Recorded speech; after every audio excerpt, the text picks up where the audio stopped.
Okay. Right. Baru nampak. Okay. Baru nampak. Tuan-tuan dan puan-puan, okay, baru nampak. Okay, tadi gelap kan? Gelap je kan? Jadi, adakah suara saya jelas tuan-tuan dan puan-puan? Dengar tak? Okay. Dengar tak suara saya? Okay. Sekejap. Okay. Line saya okay ke tak? Alright. Okay, selamat datang saya ucapkan kepada viewer, okay, ataupun 30,000 mata memandang sekarang ni.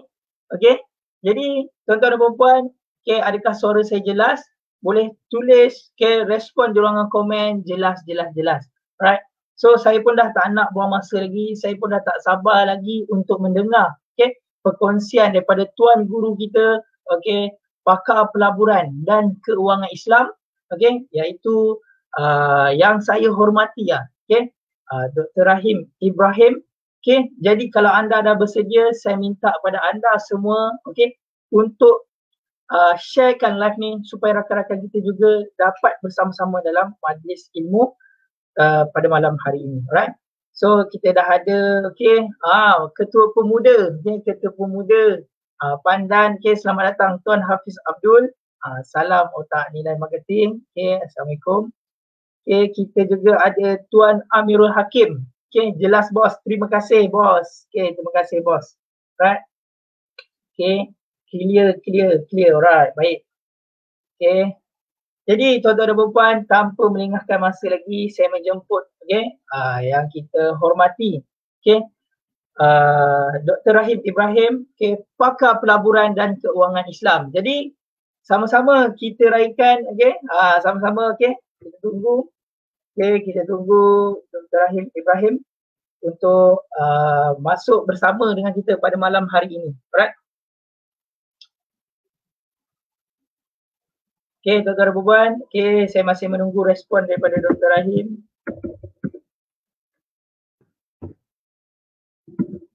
Okay, sebentar.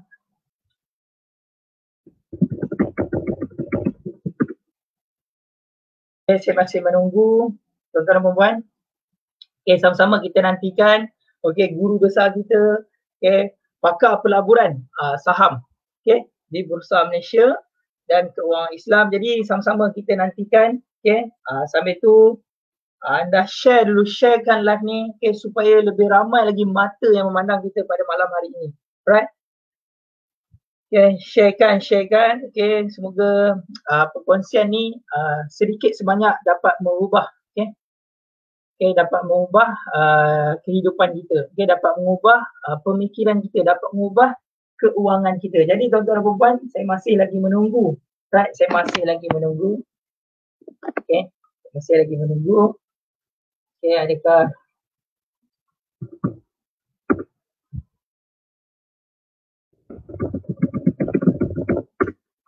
okay, saya masih lagi menunggu tuan-tuan dan puan-puan. Right, sebentar, okay, mungkin Dr. Rahim yalah, kalau kita buat online ni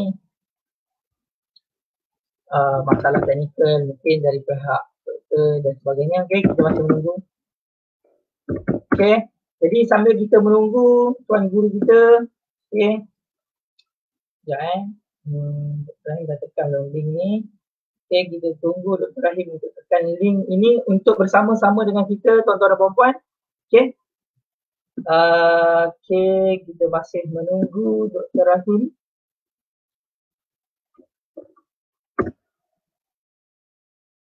Okay, kita masih menunggu Dr. Rahim.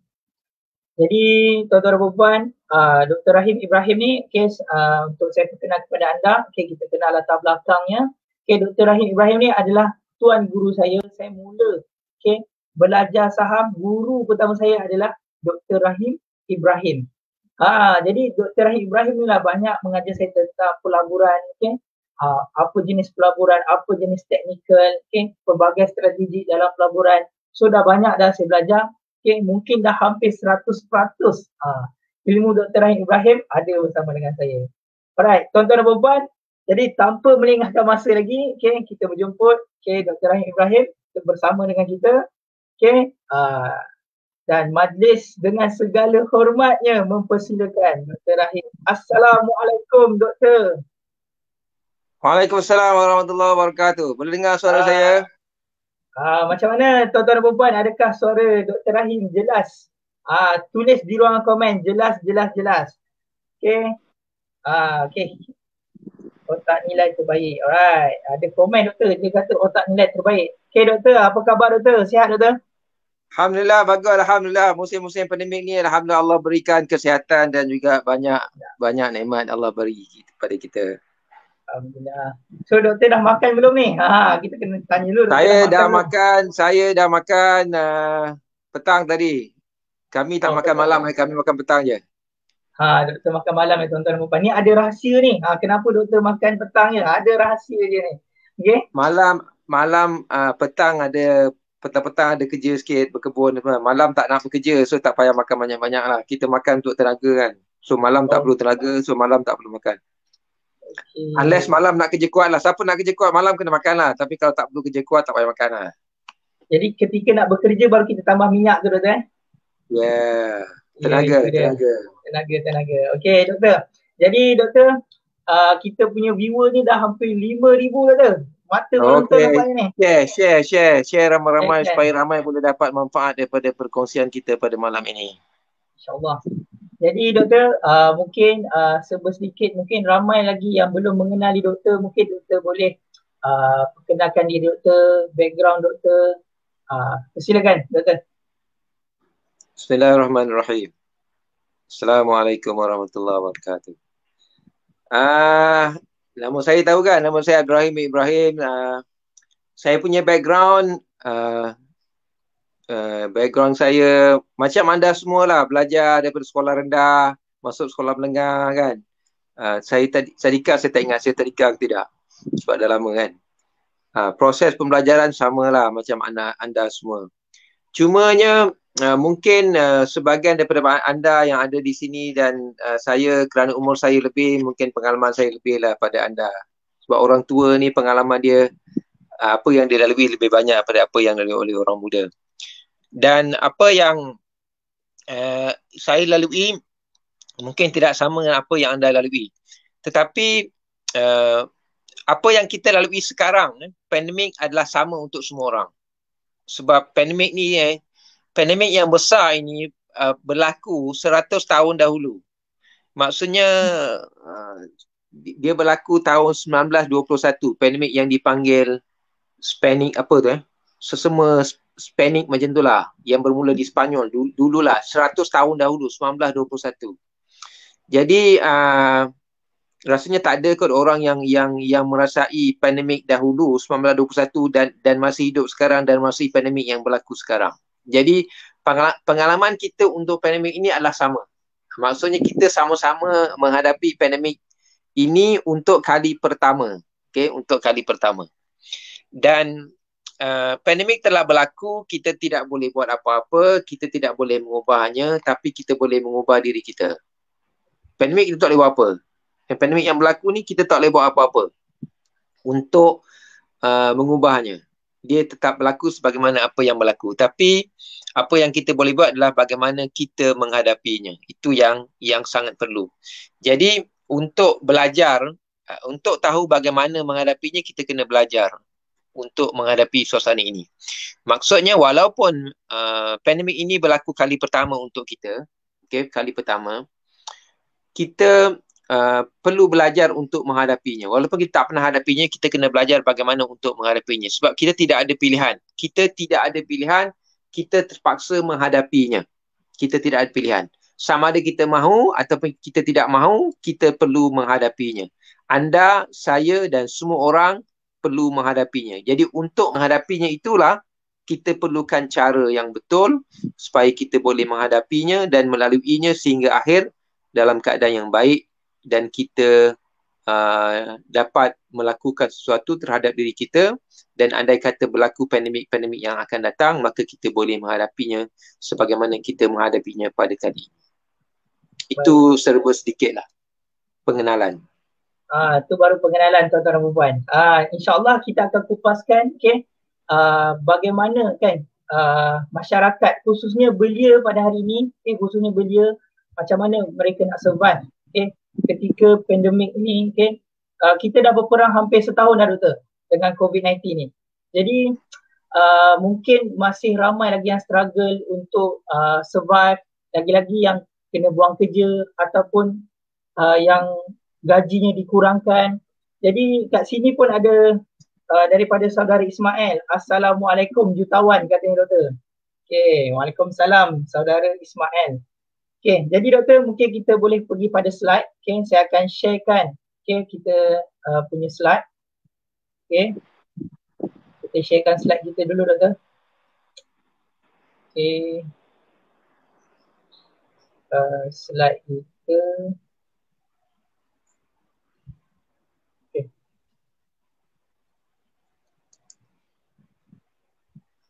Sekejap doktor. Dia tak boleh ni. Okay, kita akan sharekan slide kita sebentar tuan-tuan dan puan-puan. Okay.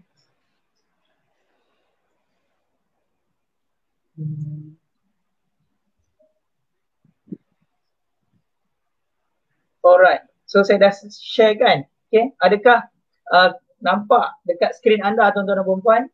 Okay, slide saya ni. Dekat doktor nampak doktor? Kat saya tak nampak lagi. Dekat doktor tak nampak lagi Okay. Saya masih Okay, dia tengah loading doktor. Okay. Adakah dah nampak doktor? Belum lagi? Orang lain nampak tak? Kalau orang nampak, saya pun mungkin boleh nampak. Tapi kalau orang lain pun belum nampak, saya pun belum nampak. Okay, saya menunggu. Okay, mungkin tuan-tuan dan puan-puan boleh respon. Okay, boleh respon. Adakah tuan-tuan nampak kita punya slide di skrin anda? Okay. Saya masih menunggu respon tu. Okay, ni kali pertama kita adakan live secara dah kali ketiga dah kita adakan live secara berdua. Ya, betul. Rasanya belum nampak lagi. Saya minum dulu ya. Okey, betul, persilakan. Okey, adakah slide masih terpapar di skrin anda tuan-tuan dan puan-puan? Belum nampak. Okey, belum nampak kata saudara Umrah. Okey, kata Tuan Amir Rakib belum nampak. Okey, saya masih mencari masalah teknikal dekat sini.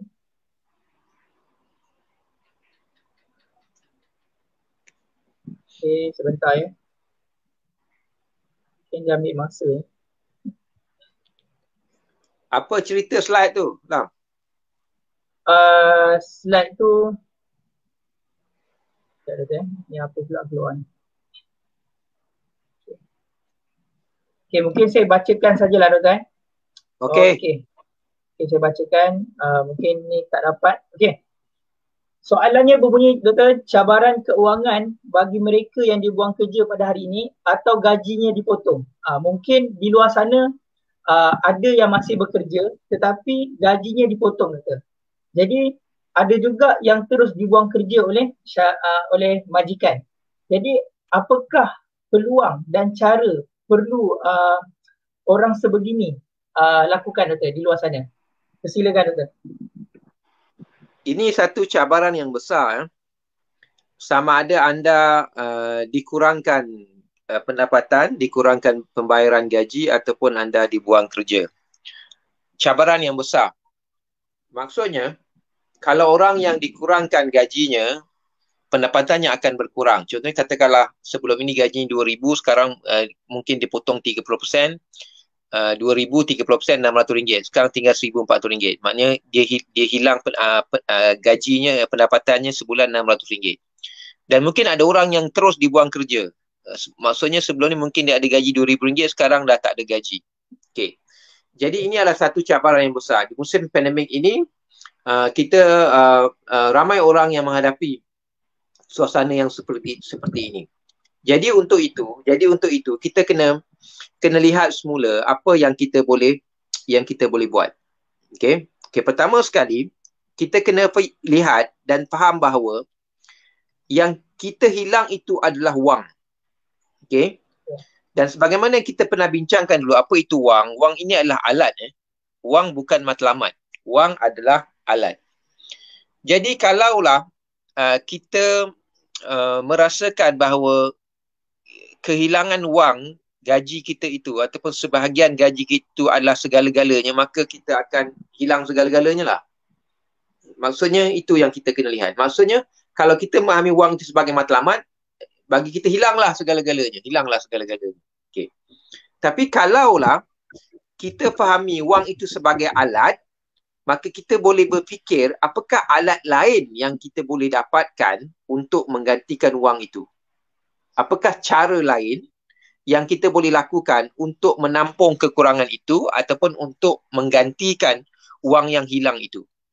So itulah yang sebenarnya kita kena fikirkan tentang wang ini adalah alat. Dia bukannya matlamat. Maksudnya apabila kita hilang sebahagian daripada alat kita ataupun kita hilang kesemua alat kita, maka kita perlu mencari alat-alat yang lain. Okay? Maka kita perlu mencari alat-alat yang lain. Okay, dah baru nampak. Baru Okay? nampak. Okay, baru nampak.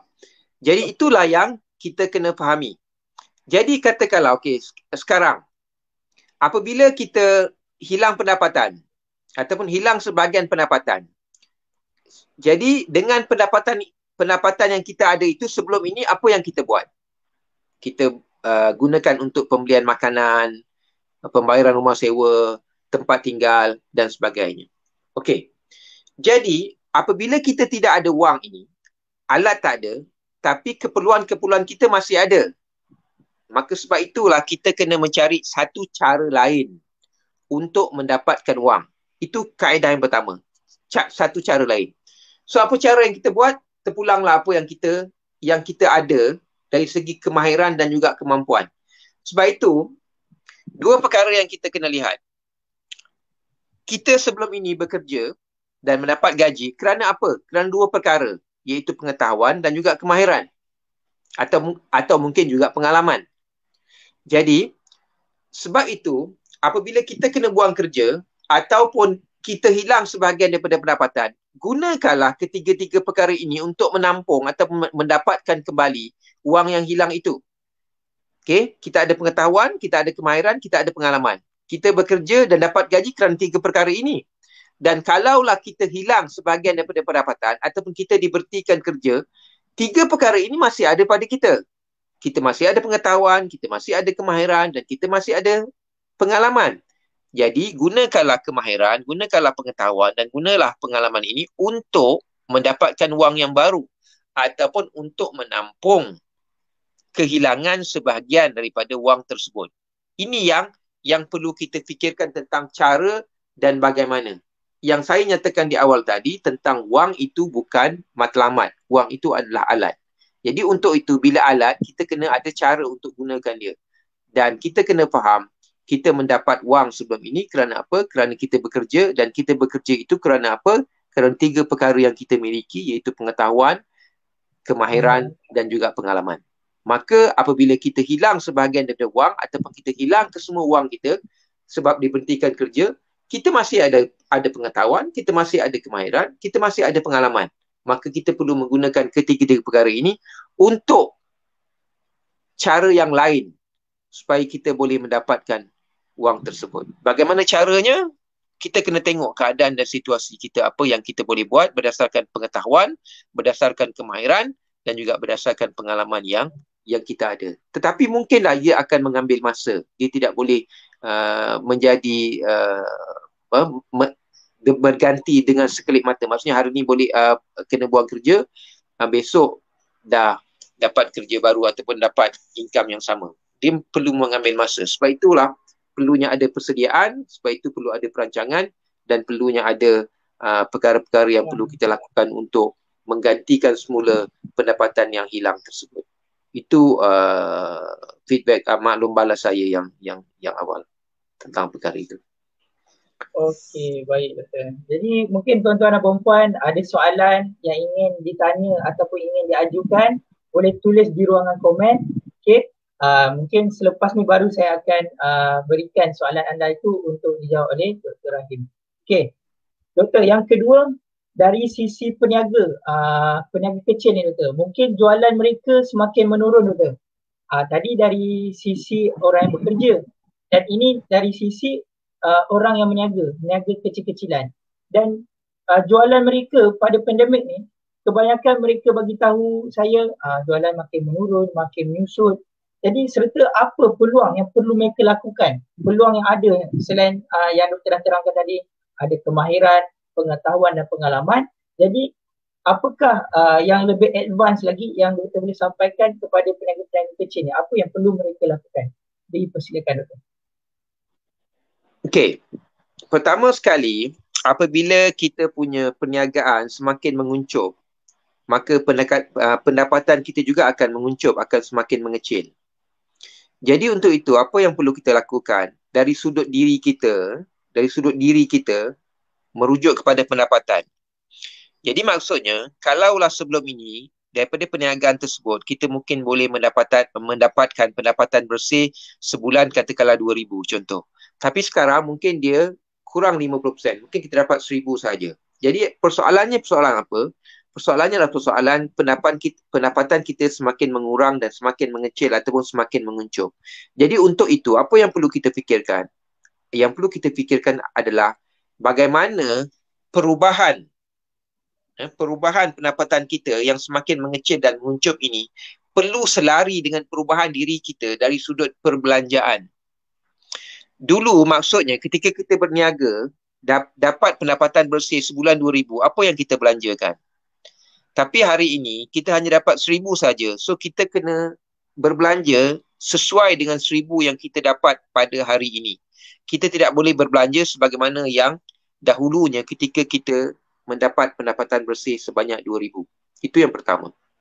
Tentang bagaimana sikap kita untuk menghadapi pengurangan ataupun penguncupan pendapatan bulanan kerana kekurangan hasil perniagaan kita. Diri kita, bagaimana kita mengolah diri kita dari sudut perbelanjaan dahulu dan sekarang. Okay, itu yang pertama. Yang kedua adalah bagaimana kita melihat musim-musim pandemik ini.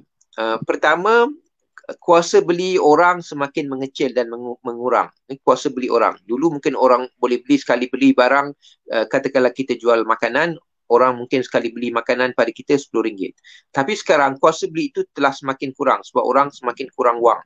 Mungkin orang akan beli RM5 saja. Dulu dia beli RM10, sekarang dia beli RM5. So itu yang kita kena faham. Sebab itulah pendapatan kita semakin menguncup. Okay, jadi untuk itu, apa yang kita perlu buat?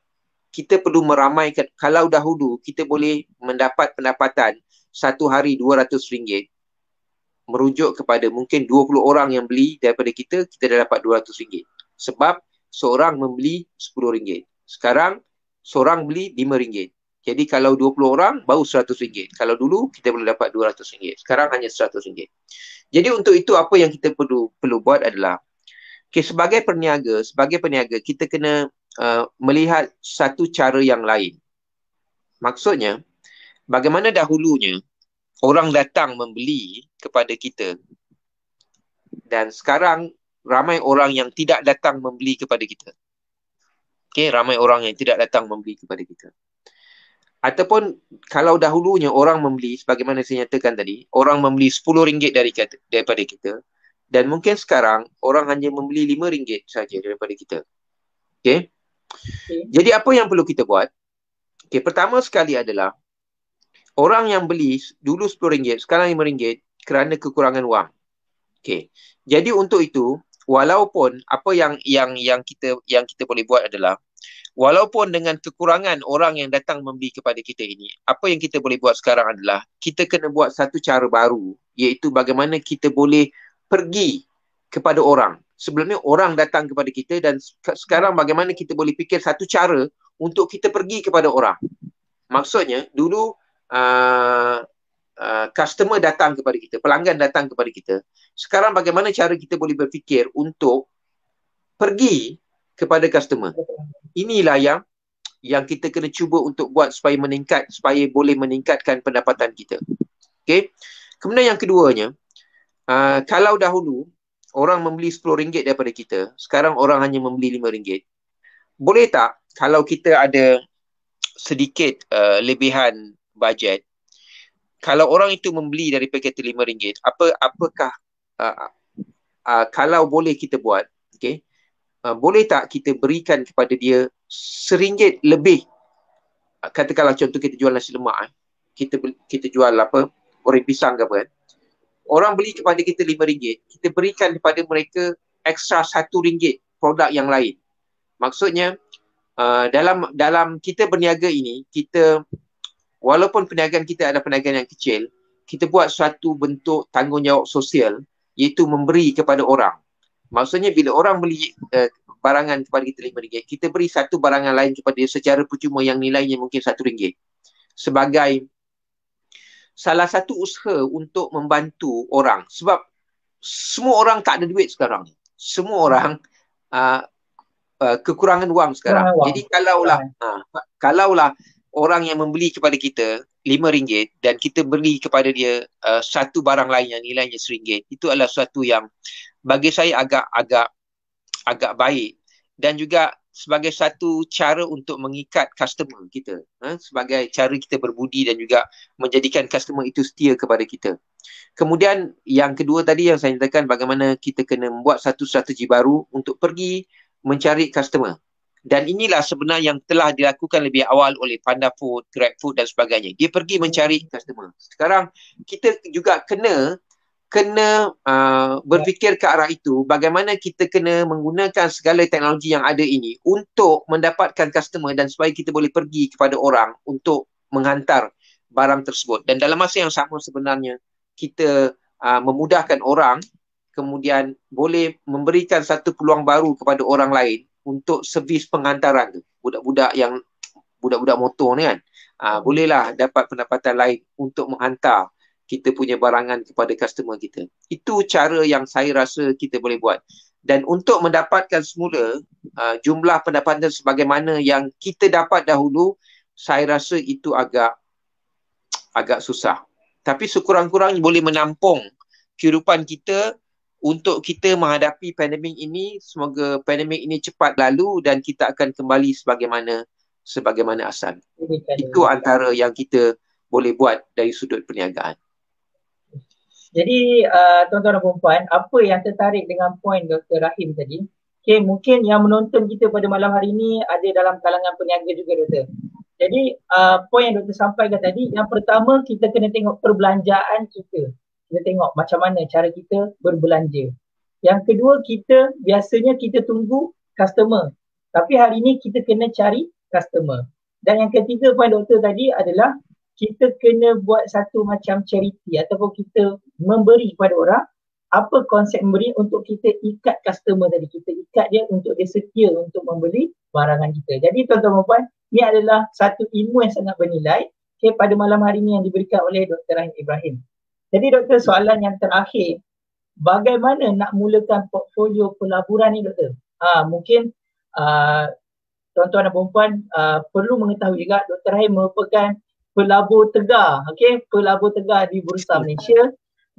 Jadi selain daripada kita bekerja, selain daripada kita berniaga, selain daripada kita jadi ejen dan sebagainya, ada satu tempat untuk kita menghasilkan wang yang dinamakan sebagai pelaburan.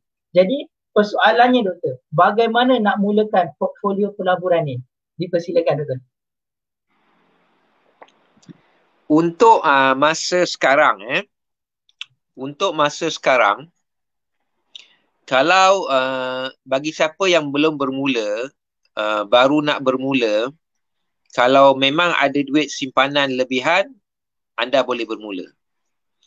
Kalau anda belum ada simpanan lebihan, anda tidak boleh membuat pelaburan dalam bentuk wang ringgit.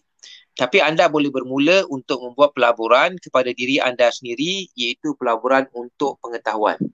Sebab untuk kita masuk ke Bursa Malaysia, memulakan pelaburan, perkara pertama yang perlu kita ada adalah modal pengetahuan, bukan modal keuangan.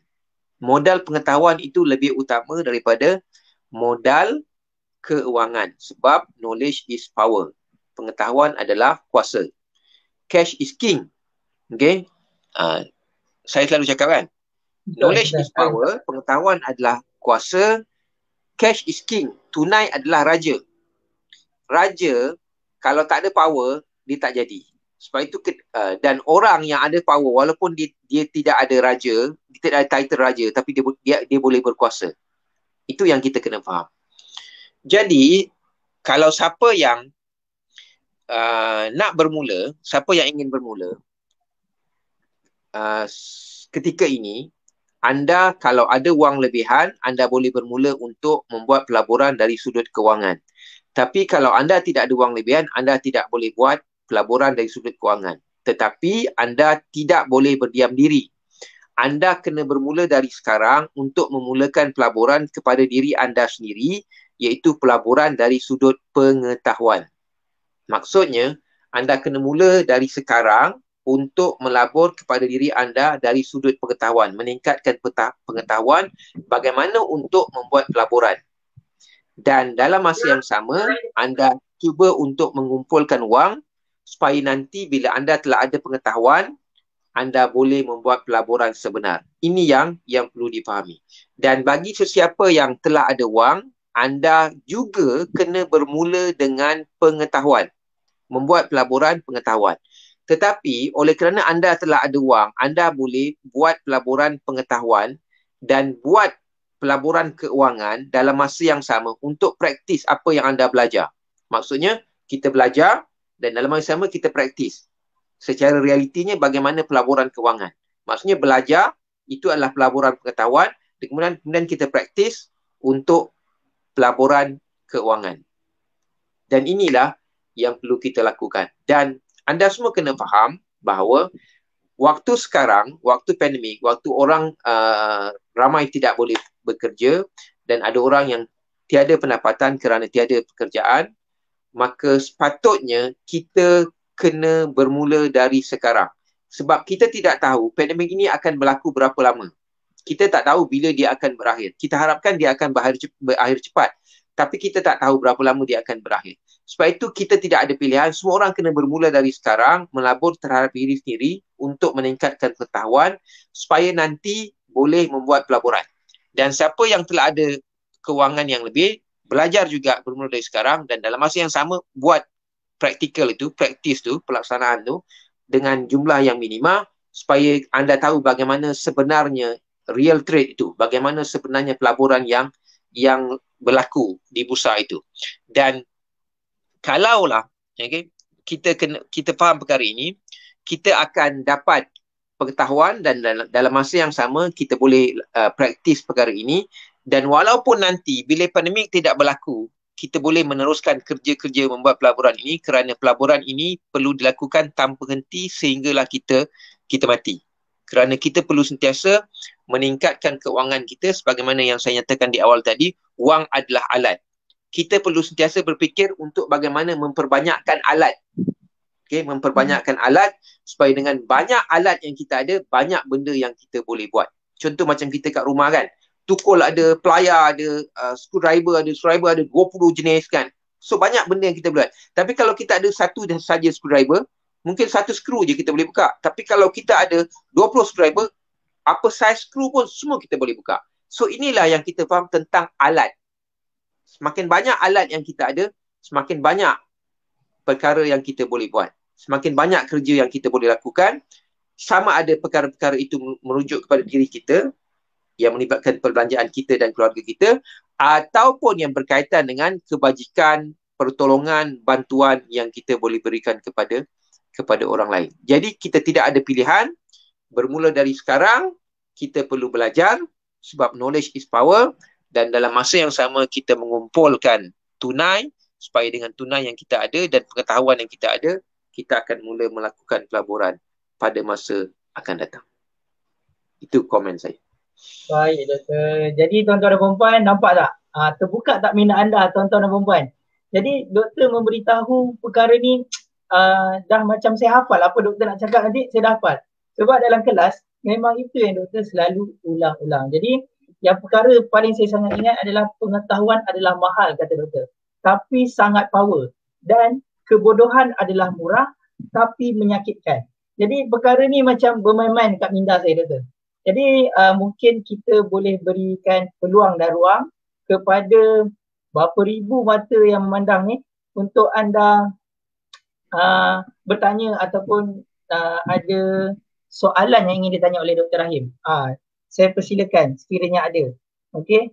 Kat sini daripada Tuan Rian Azman.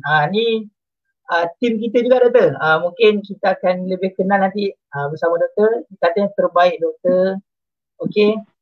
Dekat sini juga Tuan Amirul Hakim, dalam masa kita berniaga kita bersedekah. Betul apa yang dikatakan tadi. Okey, ni daripada Ketua Pemuda.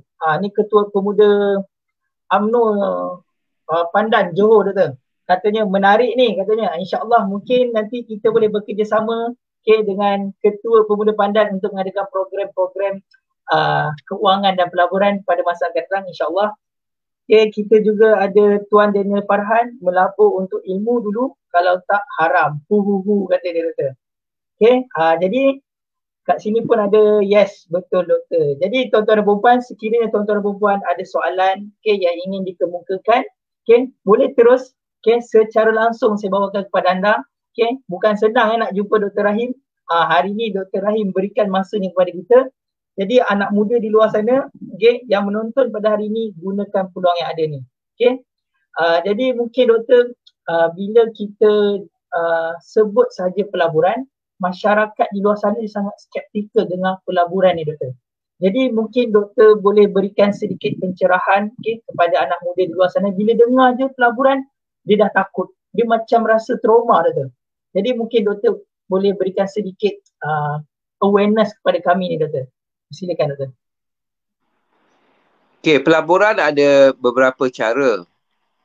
Cara yang orang paling suka buat pelaburan ni adalah dia bagi duit dekat orang.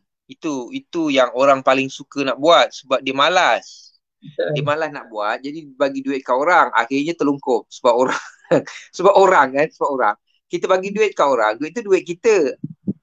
Okey. Kita duit kita dengan duit orang, mana kita sayang?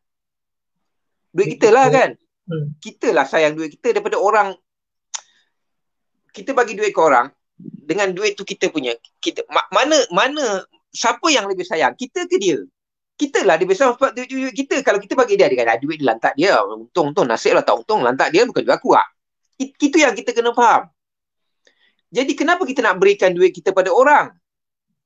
Kenapa kita perlu berikan duit kita kepada orang? Sebab kesayangan kita kepada duit kita melebihi daripada sayangnya orang itu kepada duit kita. So ini yang kita kena faham. Sebab itulah kita kena buat sendiri sebab kita lebih sayang duit kita bandingkan orang yang kita berikan duit kepadanya. Kecuali lah memang anda telah banyak duit, kan? Dah tak boleh nak handle, dah banyak sangat. Duit ada 18 trilion, kan? Jadi kena bagi sedikit kat orang. Tapi kalau tidak, kita handle duit kita. Kau setakat RM1,000 nak bagi kat orang, apa bendanya? Kita lah buat sendiri. Sebab kita lebih sayang duit kita berbanding dengan orang lain. Okey, itu yang pertama. Tapi persoalannya adalah, bila kita nak buat, itulah berbalik kepada asal tadi. Kita kena ada pengetahuan. Bagaimana kita nak buat kalau kita tidak ada pengetahuan? Dan sebab itulah yang kita kena belajar tentang bagaimana untuk membuat pelaburan. Jadi, dia macam ni. Dia macam ni. Dia secara mudahnya adalah, saya selalu nyatakan tentang apa? Tentang nilai masa depan. Okay? Tentang nilai masa depan. Jadi, kita ni kena sentiasa berfikir tentang nilai masa hadapan. Nilai masa hadapan. Okay? Nilai masa hadapan. Cuba kita ingat kembali tentang apa yang kita telah beli. Okay? Yang kita telah beli sejak dulu sampai sekarang. Okay. Tengok apa yang kita telah beli sejak dulu sampai sekarang, yang dulu kita beli dengan harga tertentu, katalah kita beli dulu harga dia 100. Yang sekarang harga yang kita benda yang kita beli 100 harga tu, sekarang harga je 500. Ada tak? Tak ada. Ada? Tak ada kan? Seluar ke, kasut ke, baju ke, basikal ke, motosikal ke, apalah. Tak kisah, kasut kan? Tak ada. Kenapa kita tak rasa takut pun, tak rasa sikit pun takut ketika beli barang-barang tu? Dan kita tahu barang tu akan datang, takkan dapat harga sebagaimana kita beli. Naik tu memang tak ada lah. Kenapa kita tak takut nak beli? Ya. Dan kenapa bila buat pelaburan kita takut? Nanti jatuh. Yang beli seluar tu tak takutlah jatuh harga. Ini masalah kita. Kita takut tidak menentu. Beli seluar, tak takut pun harga akan jatuh. Dan memang confirm harga akan jatuh. Kita beli seluar RM1, bulan depan tak akan dapat RM1 lagi. Mungkin tinggal RM50 je, mungkin RM20 je. Tapi tak pernah takut pun nak beli seluar. Kan? Beli basikal. Ada orang beli basikal RM40,000. Saya tak boleh fikir. Mahalnya basikal dia. Basikal RM40,000. Saya kata hilang akal pada orang ni. Boleh tak kita beli basikal RM40,000 tu, bulan depan harga basikal jadi RM80,000? Mana ada? RM20,000 pun mungkin tak dapat. Tapi kenapa tak takut nak beli? Tapi kenapa nak beli saham? Takut nanti jatuh. Takut pula. Saya jadi tak boleh fikir kenapa orang takut bab saham. Kenapa tak takut beli basikal, beli motosikal, beli kasut, beli komputer, beli telefon? Tak takutlah harga jatuh, tapi beli saham takut harga jatuh. Apa masalah kita ni sebenarnya? Kita ada masalah sebenarnya di situ. Kita tidak takut untuk membeli sesuatu yang confirm akan jatuh. Confirm. Tapi kenapa kita takut untuk membeli sesuatu yang ada kemungkinan dia akan naik? Itulah yang saya kata nilai masa depan. Memanglah mungkin akan jatuh, tapi ada juga kemungkinan dia akan naik. Kalau beli telefon, beli seluar, beli motosikal, beli basikal, confirm dia akan turun, dia tak akan naik. Tapi kalau beli saham, mungkin dia akan naik. Mungkin dia akan naik. Bagaimana cara? Tapi kalau beli seluar, beli motosikal, beli basikal, pengetahuan tinggi macam mana pun, dia tak akan naik. Dia akan turun. Kan? Jadi beli saham, kita melabur beli saham, mungkin dia akan naik kalau kita beli dengan pengetahuan. Jadi itulah tujuannya pengetahuan. Jadi kalau kita tidak takut untuk beli basikal, beli telefon, beli komputer, beli seluar, beli kasut, beli baju yang harganya akan turun, kenapa nak takut beli saham yang harganya akan naik? Inilah yang kita perlu belajar. Dan inilah yang kita perlu hadapi tentang realiti hidup kita, bagaimana kita membina nilai masa hadapan. Doktor, rasanya line doktor agak sangkut sebab doktor punya gambar tak bergerak. Doktor. Suara. Suara ada. Suara jelas. Gambar tak penting, yang penting suara. Tu dia. Saya nak pancing tu, saya dah hafal lah kata-kata doktor ni tuan-tuan. Okay. So kita dapat belajar sesuatu kat sini. Okay. Doktor, dekat sini ada soalan doktor. Okay, dari penonton kita, daripada tim kita juga ada. Soalannya, ramai orang di luar sana maksudnya menggunakan pelaburan seperti MLM. Bagaimana kita nak ubah persepsi ni doktor? Kata Tuan Rian. Okey. Konsep dia adalah konsep yang sama. Konseplah konsep beli. Bila kita masuk MLM, kita juga membeli sebenarnya. Membeli keahlian, membeli barangan yang dia offer dan sebagainya. Konsep kita di saham, sama juga kita membeli saham. Okay. Itu yang saya nyatakan tadi. Kenapa yang kita tak takut nak beli yang MLM punya keahlian, MLM punya barang, tapi kenapa takut nak beli saham? Dia adalah cerita yang sama. Ceritanya adalah cerita pengetahuan. Ramai juga orang yang sukses dalam MLM. Tapi masuk MLM dengan pengetahuan. Ramai juga orang yang sukses di saham dengan pengetahuan juga. Dia cerita yang sama. Ceritanya adalah balik kepada asal, iaitu pengetahuan. Sebab itu yang saya nyatakan tadi tentang knowledge is power. Buat apa pun tanpa pengetahuan, dia tak boleh jadi. Jadi sekarang ni kita kena buat pilihan. Tak kisahlah apa pilihan yang anda nak buat. Anda nak masuk MLM ke, anda nak melabur saham ke, nak masuk unit trust ke, nak berniaga ke, nak apa ke, tak ada masalah. Tapi persoalannya adalah dia perlu dilakukan dengan pengetahuan. Kalau kita memilih untuk berniaga, so kita kena ada pengetahuan tentang perniagaan. Kalau kita memilih untuk melabur dalam unit amanah, so kita juga kena ada pengetahuan dalam unit amanah. Kalau kita membuat pilihan untuk melabur dalam saham, so kita juga kena ada pengetahuan dalam saham. Terpulang, inilah yang kita perlu balik kepada asas, itu pengetahuan bagaimana untuk membina nilai masa hadapan. Itulah asas kepada semua perkara yang kita nak lakukan bagi mendapatkan ataupun untuk menghasilkan pulangan pada masa hadapan. Okay. Dan kat sini juga ada soalan daripada Tuan Umrah, Doktor. Katanya kita tertipu dengan marketing diorang, Doktor. Katanya sebab berlaku skeptikal tentang pelaburan ni sebab masyarakat tertipu dengan marketing-marketing yang indah khabar dari rupa, Doktor. Komen, Doktor? Kenapa boleh tertipu? Sebab kita tidak tahu. Kenapa kita boleh tertipu? Sebab kita tidak tahu. Itu persoalan dia. Contohnya, anda semua tidak tahu nama saya Rahim. Saya bercakap, nama saya Ahmad. Anda pun percaya. Kenapa anda boleh percaya? Sedangkan saya tipu? Sebab anda tak tahu nama saya. Tapi kalau anda tahu nama saya, tak, nama Dr. Rahim. Nampak tak? Analogi yang mudah. Kenapa kita ditipu? Sebab kita tak tahu. Kalau kita tahu, kita tak akan ditipu. Okay, kenapa bila orang buat marketing yang begitu hebat, kita terpengaruh? Sebab kita tak tahu. Tapi kalau kita tahu, ada tai ni, kencing je kan? Sebab kita tahu dia kencing. Tapi kalau kita tahu, kita kata, ini air sirap kot. Ni bukan air kencing. Kan? Sebab kita tak tahu. Kita tak boleh beza mana kencing, mana sirap. Tapi kalau kita boleh beza, kita tahu mana kencing, mana sirap. So, bila orang kencing, kita tahu, ini kencing ni, kencing kan? Tapi kalau kita tak tahu, kita tak anggap itu kencing. Kita menganggap itu ITO dan sebagainya. Dan inilah nilai pengetahuan yang Alam kata tadi. Pengetahuan ini mahal. Kan? Dan bodoh itu murah. Bodoh ni murah je.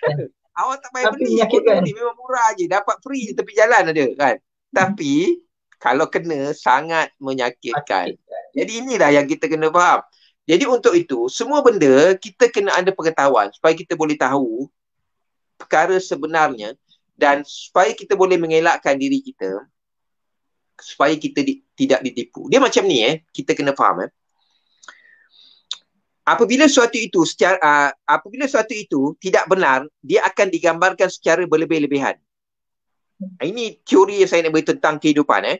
Apabila suatu itu tidak benar, dia akan digambarkan secara berlebihan. Okey, tengok Kalau marketing yang biasa, dia jual benda betul benda betul. Marketing ni biasa je, dia tak melampau-lampau, dia tak melebih-lebih. Tapi kalau yang melebih-lebih ni memang bohong. Abang masuk bank, abang masuk kat saya, abang bayar saya RM1,000. Saya bagi abang sebulan RM500 selama 24 bulan. Lampau-lampau tu. RM500 24 bulan berapa tu? Tapi ada juga orang percaya. Okey. Contoh mudah saya nak bagi awak. Satu benda yang mudah. Saya tak tahu saya dah cakap dengan Alam ke belum. Contoh mudah, sangat mudah. Bagaimana saya nak tunjukkan bila orang itu dia tidak sebenar, dia akan melampau. Okey. Macam boleh detect ada tu? Macam boleh detect apa Doktor? Okay. Biasa kan? Biasa tengok pondan kan? Kan agak kan? Biasa tengok pondan kan? Okey. Dan biasa juga tengok perempuan kan? Bila bersolek, pondan dengan perempuan, siapa yang lebih-lebih bersolek? Pondan lebih-lebih Doktor. Sebab dia bukan sebenar. Betul. Jadi untuk cover, dia kena buat lebih-lebih. Tapi perempuan sebenar, dia tak payah lebih-lebih sebab dia memang perempuan. Betul. Pondan, dia bukan perempuan. Oleh kerana dia bukan perempuan, dia kena solid lebih-lebih pada perempuan supaya nampak dia macam perempuan. Okey. Apa-apa saja perniagaan yang benar, dia relax je. Marketing dia biasa je. Sebab dia memang betul. Dia tak tipu. Yang tipu ni yang lebih-lebih. Sebab kalau dia tak lebih-lebih, orang tak boleh percaya. Ini masalah kita. Kita suka percaya pada yang lebih-lebih ni.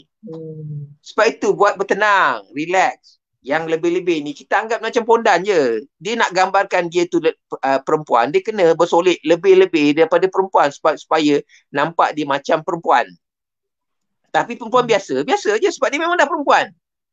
Jadi perniagaan yang benar dia biasa je. Dia tak akan melebih-lebih sebab dia memang betul. Yang melebih-lebih ni lah yang tak betul sebenarnya. Itu tips tentang kehidupan. Semua yang melebih-lebih, semua bohong. Dia kalau betul dia relax je. Dia tak melebih-lebih. Sebab itulah realiti dia.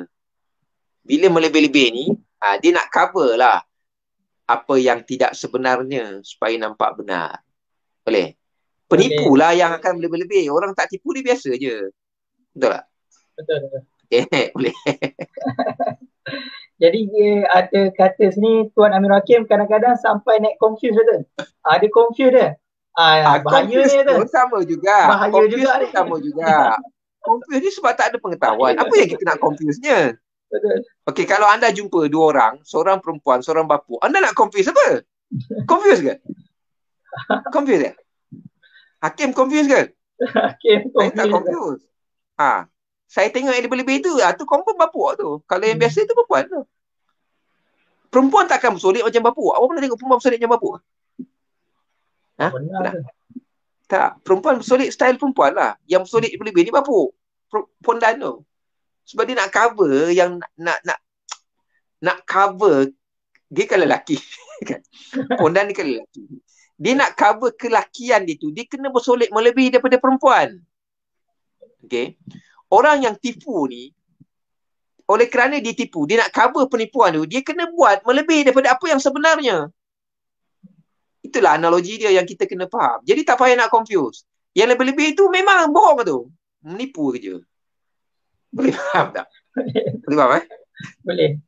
Jadi kata Alia kat sini, perempuan tulen biasa-biasa je kata dia. Ya, betul. Dia tak perlu buat lebih-lebih sebab memang dia dah perempuan. Jadi orang yang benar ni, katakanlah skim-skim pelaburan yang betul, dia tak payah buat lebih-lebih. Memang dia dah betul. Yang lebih-lebih itulah yang tipu. Sebab dia nak cover penipuan itu sebagaimana pondan nak cover kelakian itu. Perempuan yang benar, dia biasa je. Boleh? Boleh. Mudah je. Jangan buat confuse, buat tenang. Relax. Okey doktor. Jadi nampaknya masa pun dah nak hampir habis. Sebenarnya kita pun dah terlajak ni. Jadi ilmu ni sebenarnya untuk pengetahuan tuan-tuan dan puan, dulu saya sampai ke subuh doktor saya belajar dengan doktor sampai ke subuh. Dah azan subuh baru sedar itu adalah subuh tuan-tuan dan puan. Begitulah bila kita sayang ilmu, kita kejar ilmu, insya-Allah kita tak terasa. Alright. Jadi doktor mungkin di akhir kalam yang terakhir ni mungkin doktor boleh berikan sepatah dua kata untuk anak muda lah khususnya untuk mulakan pelaburan saham ni untuk mereka menjana pendapatan di Bursa Malaysia. Silakan doktor. Sebelum tu sahabat kita Ketua Pemuda ada lagi? Rasanya saya tak boleh nampak kat sini. Rasanya mungkin ada lah rasanya. Untuk Ketua Pemuda saya nak berikan satu teguran lah sebagai orang tua sebagai orang tua. Sebagai orang tua baguslah terlibat dalam politik, tapi kita terlalu banyak berpolitik.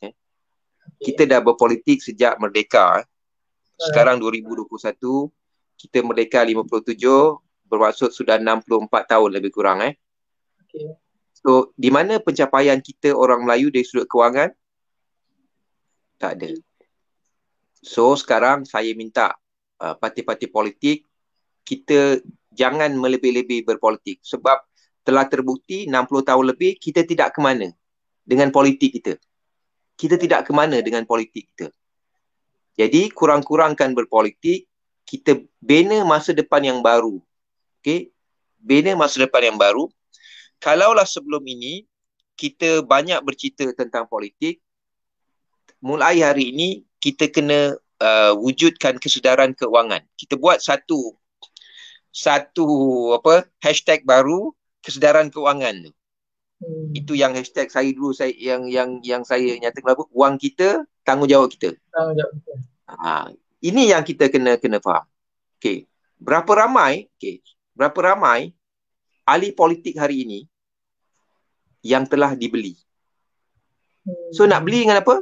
Dengan wang. Jadi persoalan sekarang, mana sebenar lebih power? Wang ke politik? Politik tak boleh beli wang, tapi wang boleh beli politik. Berapa ramai orang politik yang hari ini budaya katak telah berlaku dengan berluasa. Kenapa? Kenapa katak wujud? Sebab harga katak mahal. Kalau harga katak murah, katak pun tak boleh jual. So di mana erti dan nilai politik itu berbanding dengan wang? So itulah yang kita kena fahami tentang wang itu lebih powerful sebenarnya. So kalau kita ada satu kesedaran keuangan yang tinggi, politik ni bukan tiap hari. Politik ni 5 tahun sekali je. Kita nak mengundi je, kita politik. Lepas tu tak payah politik dah. Tapi yang kita politik setiap hari ni, siapa suruh? Siapa yang suruh kita berpolitik setiap hari ni? Ahli-ahli politik lah. Yang suruh kita berpolitik setiap hari. Sokong dia lah, ampu dia lah, buat tu lah, buat ni lah. Kita ni hidup bukan sebab ahli politik. Kita hidup dengan usaha kita, dengan pengetahuan kita, dengan kemahiran kita dan juga dengan pengalaman kita. Dan kita membina masa depan kita. Sebagaimana kita membina masa depan kita dengan meningkatkan nilai diri kita dan meningkatkan nilai apa yang ada pada kita. Iaitu saya selalu nyatakan membina nilai masa hadapan. Inilah yang perlu kita fahami. Jadi untuk orang-orang muda, saya hari ini untuk kalau Ketua Pemuda ada, saya menawarkan diri untuk sama-sama berkongsi pengetahuan yang ada, kemahiran yang ada dan sedikit pengalaman yang ada ini untuk anak muda bagaimana kita membina masa depan, nilai masa hadapan dari sudut keuangan. Bagaimana kita merancang wang persaraan, bagaimana kita menentukan nilai berapa yang kita mahukan, bagaimana kita bermula dari hari ini dan hari-hari seterusnya sehingga kita mencapai apa yang kita perlukan. Kita tidak ada pilihan kerana apa? Kerana setiap hari kita memerlukan wang. Tapi dari segi politik kita akan ada banyak pilihan sebab kita akan banyak parti, banyak orang. Tapi dari segi kehidupan dan keuangan kita tidak ada pilihan. Sebab itu saya selalu nyatakan bahawa wang ini lebih penting berbanding politik dan yang lain-lain. Sebab dalam banyak perkara yang lain kita ada pilihan. Tapi dari sudut keuangan kita tidak ada pilihan. Sebagaimana sekarang bila kita hadapi pandemik, kita ada pilihan. Tapi dari segi politik kita ada pilihan. Kita berhak. Nak sokong PH boleh sokong PH, nak sokong BN boleh sokong BN, nak sokong UMNO boleh sokong UMNO, nak sokong PAS boleh sokong PAS. Tapi dari segi keuangan, apa? Orang PAS tak payah pakai duit, orang BN tak payah pakai duit. Tak, semua orang sama. Walaupun anda di parti hijau, walaupun anda di parti merah, walaupun anda di parti biru, walaupun anda di parti apa pun, anda tetap memerlukan wang. So kenapa yang kita heboh sangat tentang perkara-perkara yang kita tak kisah pun kan, anda nak pergi biru ke, nak pergi merah ke, anda tidak berparti macam saya pun tak apa, tak ada masalah. Tapi di sudut wang, semua orang perlu. Jadi sebab itu cara fikir kita kena perbetulkan. Kita kena perbetulkan cara fikir kita untuk melihat sesuatu itu dengan betul dan melihat mana yang lebih utama. Yang perlu kita buat, yang perlu kita usahakan dan yang perlu kita garap pengetahuan, kemahiran dan juga pengalaman. Politik ni dia bermasa bukannya setiap hari, tapi urusan dan juga keperluan kita yang melibatkan wang setiap hari. Maka sebab itulah kita tidak ada pilihan untuk sama-sama membangunkan kesedaran ini dan pemikiran ini supaya apa? Supaya kita boleh sama-sama membina nilai masa hadapan dari sudut keuangan. Allah.